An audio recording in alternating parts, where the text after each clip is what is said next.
반갑습니다. 토끼와 거북이 이야기 아시죠?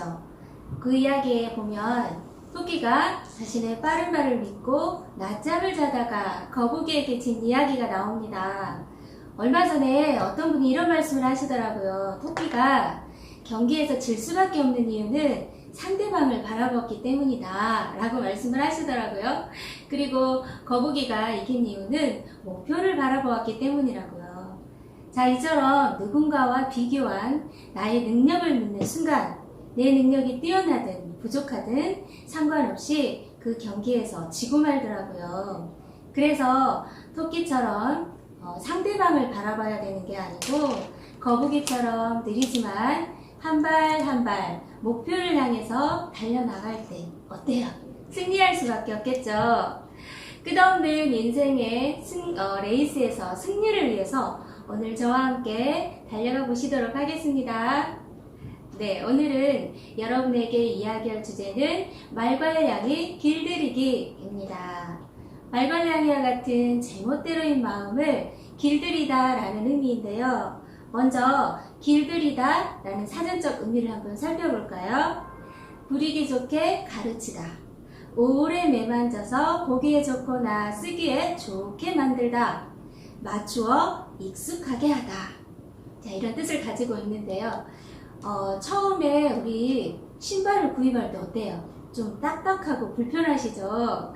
제가 처음에 하이힐을 신을 때 뒤꿈치가 상처가 나고 이렇게 벗겨져서 치료를 했던 그런 경험이 있는데, 자, 우리 집안에서 키우는 대표적인 동물하면 생각나는 사랑스러운 아주 귀여운 강아지들이나 개들이 있죠.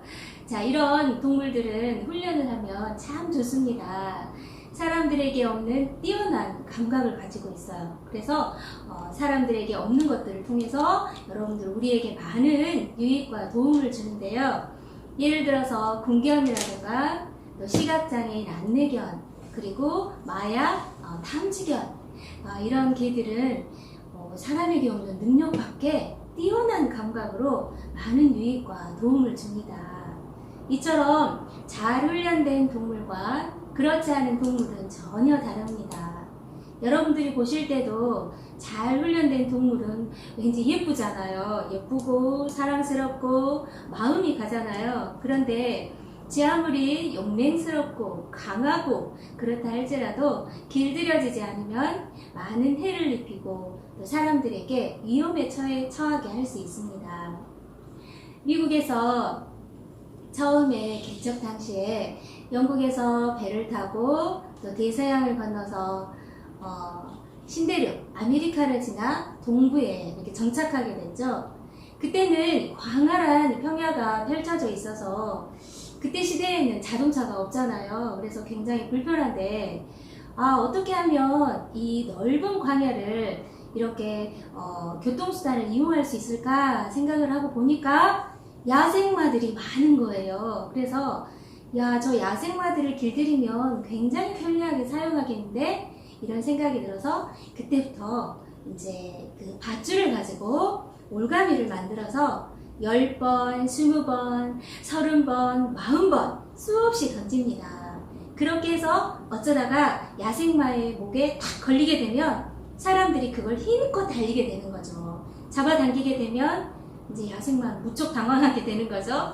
당황하면서 발길질도 하고 또 때로는 이렇게 쓰러지기도 하고 그래서 많은 상처를 입기도 하는데, 그러다가 하루 이틀 지나면 야생마가 지칠 대로 지치면서 한계에 다다르게 됩니다.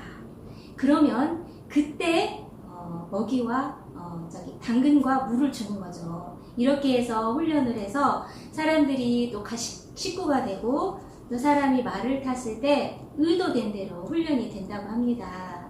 그래서 뉴욕에서 LA까지 4,500km나 되는 광활한 땅에 또 땅을 개척하게 되고 도시가 형성이 됐다고 합니다. 어때요, 여러분? 굉장히 많은 유익을 줄 수가 있죠. 이렇게 야생마를 훈련시켜서 많은 발전을 가지고 왔습니다. 그런데 이보다도 더 중요한 게 있습니다. 바로 사람의 마음을 훈련하는 겁니다. 근데 왜 훈련이 필요할까요? 우리는 살아가면서 자신의 문제 때문에 고통할 때가 많아요. 내가 원하고 또 바라고 하고자 하는 욕구가 있는데 우리 마음대로 일이 풀어지지 않는 거죠. 그래서 이렇게 하고 싶고 또 저렇게도 하고 싶고 또 이런 마음들은 많이 있는데 실제로 엉뚱한 방향으로 흘러가기가 십상입니다. 그래서 마음을 길들이지 않으면 멋대로 살기 때문에 심각한 문제를 야기하곤 합니다. 그래서 우리 마음이 길들여지지 않는 야생마처럼 이리 뛰고 저리 뛴다면 우리 삶이 굉장히 고통스럽고 어려움을 당하겠죠. 얼마 전에 신문에 났던 기사인데요. 지방에서 교사로 이렇게 재직을 하시다가 아버지가 주말이면 이제 집에 올라오시는 거예요.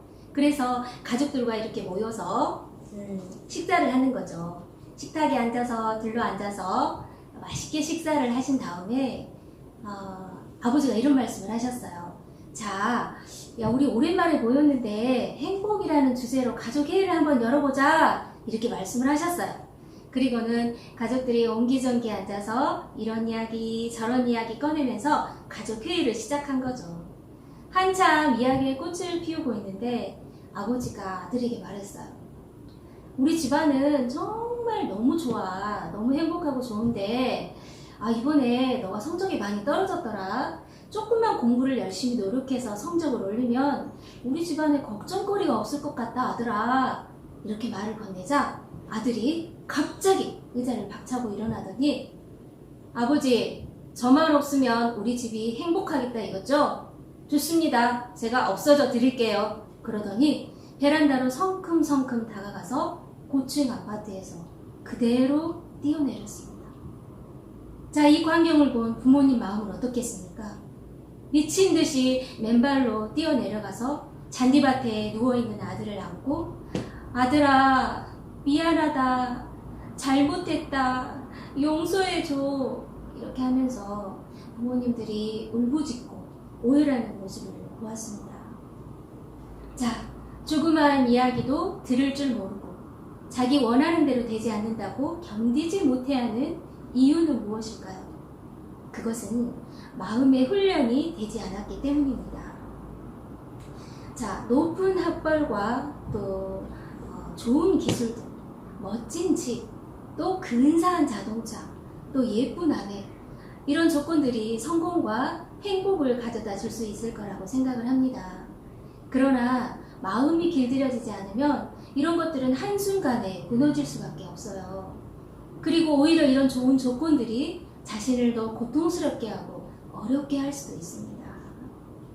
그래서 우리의 마음의 훈련이 되는 건 매우 필요합니다. 그래서 이번에는 마음의 훈련이 안 된 사람과 또 마음의 훈련이 잘 된 사람을 한번 살펴볼게요. 마음의 훈련이 안 된 사람은 어려움이 찾아오면 헤어나오지 못합니다. 그리고 어떤 충동이 일어날 때 제어하지 못하죠. 그리고 마음의 훈련이 잘 된 사람은 일시적인 쾌락이나 충동에 빠지지 않고 안정된 삶을 살 수 있습니다. 그리고 본인이나 또 이웃이나 가족에게 모두 사회를 행복하게 할 수 있죠. 자, 그러면 마음의 훈련은 언제부터 하는 게 좋을까요? 우리가 언어를 습득하거나 악기를 하거나 운동을 할 때 어렸을 때 시작하게 되면 굉장히 효과가 극대화하죠. 그런 것처럼 마음의 훈련도 어렸을 때 시작하는 게 매우 좋습니다. 제가 사진 한 장을 보여드릴게요. 자, 수호황제와 육부모라는 제목인데요. 자, 어때요? 이 그림 보니까 부모님, 할머니, 할아버지, 외할머니, 외할아버지 모든 가족들이 이렇게 장난감을 가지고 재롱을 떨기도 하고 간식통을 들고 이렇게 따라다니는 모습이 마치 황제의 횡렬 같지 않습니까? 모든 국민이 어린아이 하나를 황제 다루듯이 이렇게 소황제처럼 이렇게 자라난 아이들이 학교나 또 사회에 가면 많은 문제를 일으킵니다. 왜냐하면 적응하지 못하고 소황제처럼 자라나다 보니까 어려움이 있는 거죠. 나중에는 사회생활을 할 때도 적응을 잘 못하게 되는 거죠. 그렇게 해서 적응을 못하게 되면서 또 부모님에게 폭력을 가하기도 하고 또 고통을 안겨다 주고 이런 사회적인 문제를 많이 일으키는 것을 사건, 사고를 통해서 우리가 접할 수 있습니다. 자, 이런 것들은 어려서부터 마음이 훈련되지 않은 결과라고 할 수 있습니다. 어려서부터 제대로 된 훈련이 되지 않으면 주위 사람들 뿐만 아니라 본인 자신도 불행하기 때문에 어려서 하는 교육이 굉장히 중요합니다. 세계적으로 교육이 잘 된 나라가 있어요. 바로 프랑스 유아훈련법인데요. 자, 프랑스의 교육훈련은 유아를 교육시킬 때 인내력과 자제력을 가르친다고 합니다. 특히 생후 4개월 때 수유를 하루에 4차례 두고 정해놓고 주는데요. 처음에 우유를 먹이고 아무리 보채고 또 고집을 피워도 절대 다음 시간까지는 기다리는 인내를 가르친다고 합니다. 그렇게 해서 이 수유 시간이 평생 이 아이들의 식사 시간과 연결이 되고요.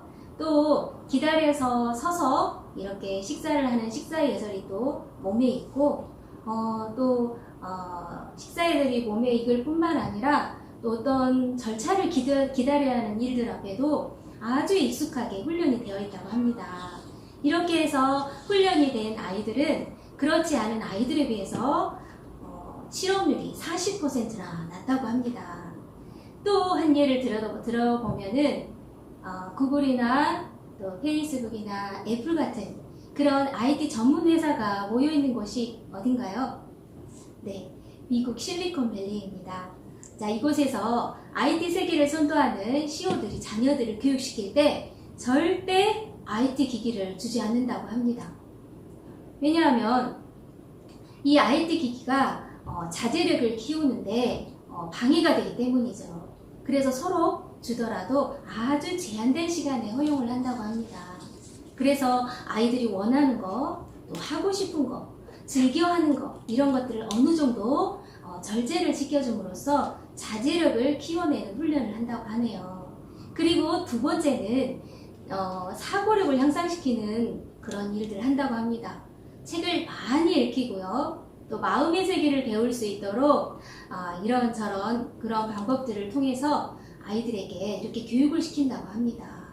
자, 그러면 IT 기계를 단절을 시키면 우리 아이들이 좀 뒤떨어지는 거 아니에요? 라고 질문을 하실 수도 있어요. 그런데 실제로 그렇지 않다고 합니다.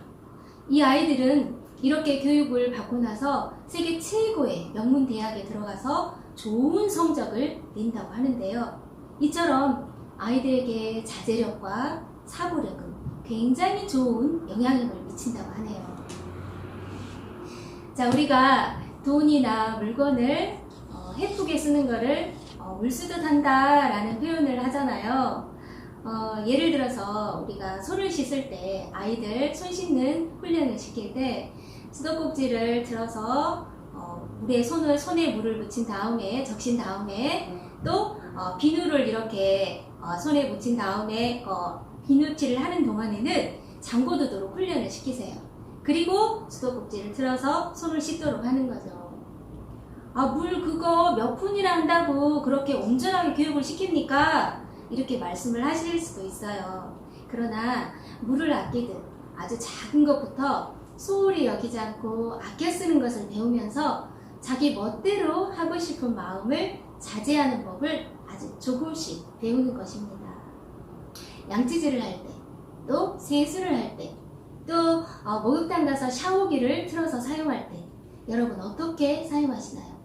계속 흘려보내시나요? 아니면 필요한 만큼만 받아서 잠그고 쓰시나요? 우리는 물을 함부로 마음껏 쓰는 것을 별로 대수롭지 않게 생각들을 하실 거예요. 하지만 어릴 때 함부로 쓰는 습관이 길러지면요, 나중에는 돈이나 시간이나 물건 등 모든 것을 마음대로 쓰는 습관이 생깁니다. 그래서 어렸을 때부터 작은 것부터 아껴 쓰고 소중히 여기는 마음을 훈련을 하다 보면 사회생활 적응도 굉장히 잘하게 되고요. 또 인생을 사는데 굉장히 행복하게 살 수 있거든요. 그래서 사람들의 마음이 길들여진다면 훨씬 더 안정되고 또 자신뿐만 아니라 가족, 또 주위 분들에게 즐거움을 선물하고 아름답고 밝은 사회가 만들어지죠. 마지막으로 마음 길들이기에 대한 정리를 해보도록 하겠습니다. 사람이든 동물이든 길들여지지 않으면 쓸 수 없다. 우리 마음을 길들이면 엉뚱한 방향으로 흘러가지 않고 행복하게 살 수 있다. 마음의 훈련이 된 사람은 자신 또한 주위 사람들에게 유익과 행복을 준다. 마음의 훈련 시기는 어릴 때일수록 좋다. 그렇지 않다면 지금 당장 작은 것부터 생활 속에서 실천해 나가시길 바랍니다. 오늘 함께 들어주셔서 감사합니다.